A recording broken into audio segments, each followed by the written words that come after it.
Here's your first look at Disneyland's Avengers Campus. Folks, nature is healing. Our nation's theme parks aren't just reopening, but new life is sprouting from the fertile soil of a bug's land watered with discarded novelty sodas and cinnamon churro dust. In Anaheim, California, this Friday marks the official opening of one of the most anticipated additions to Disneyland since Star Wars Galaxy's Edge, namely Avengers Campus. The Marvel Cinematic Universe is breaking the fourth wall and officially expanding into actual 3D with a slice of Disneyland's California Adventure Park all of its own.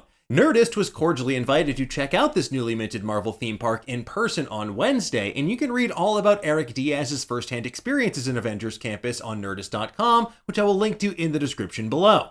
Beginning on June 4th, Avengers Campus will open to the public at Disneyland with multiple attractions, live performances from your favorite Marvel characters, and themed food to satisfy any appetite after a long day of fighting off Chitauri in New York City.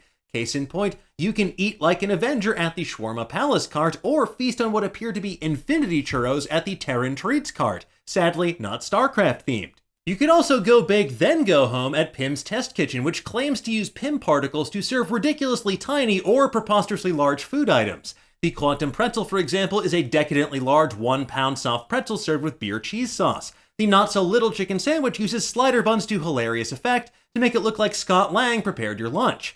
Likewise, the family-sized Pimini is a $100 sandwich that sounds exactly like what I would expect from Disneyland, except this supersized sandwich is intended to serve 8 people or 1 Professor Hulk. I see this as an absolute win.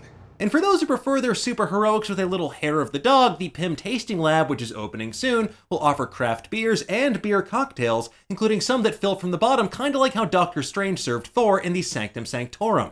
Upon opening, there will be 2 rides, Web Slingers, a Spider-Man adventure, and Guardians of the Galaxy Mission Breakout, the latter of which was actually transformed from the old Tower of Terror way back in 2017.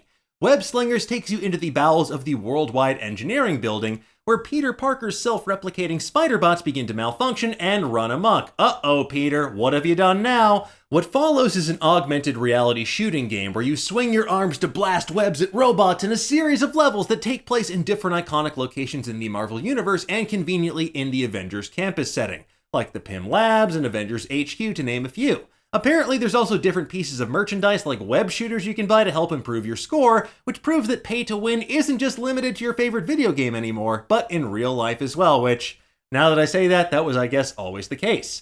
In addition to the press preview, the House of Mouse also rolled out the red carpet for a star-studded opening ceremony, complete with special guests like Kevin Feige, Jon Favreau, Ant-Man himself, Paul Rudd, and your new Captain America, Anthony Mackie, who handed over the shield to his in-park counterpart, which is about as close to the multiverse as real life will ever get, I hope. However, the single coolest part, at least for my money, is the Spider-Man animatronic that's both a testament to the incredible skill of Disney's Imagineers and a potential harbinger of the robot apocalypse. Because if animatronics can move this smoothly, then we should probably all start being nicer to the robots in our lives before they start talking with James Spader's voice. With ease, these puppets. This Spider-Man is one of Disney Imagineering's Stuntronics, autonomous stunt double robots that can perform death-defying feats without risking the safety of human performers. First teased back in 2018, these highly advanced machines use onboard accelerometers and gyroscope arrays supported by laser rangefinding to pull off elaborate mid-air moves with a fluidity that one would only expect from a human performer. That hard work has paid off in spades with the Spider-Man Stuntronic flipping and quipping about at Avengers Campus. If one didn't know better, you might actually assume Tom Holland was behind that mask as a gag for the opening weekend of the park. But no, this is actually a labor of love of countless Imagineers, including the late great Grant Imahara, whose endless joy and boundless creativity will continue to inspire and bring smiles to the faces of people from all over the world.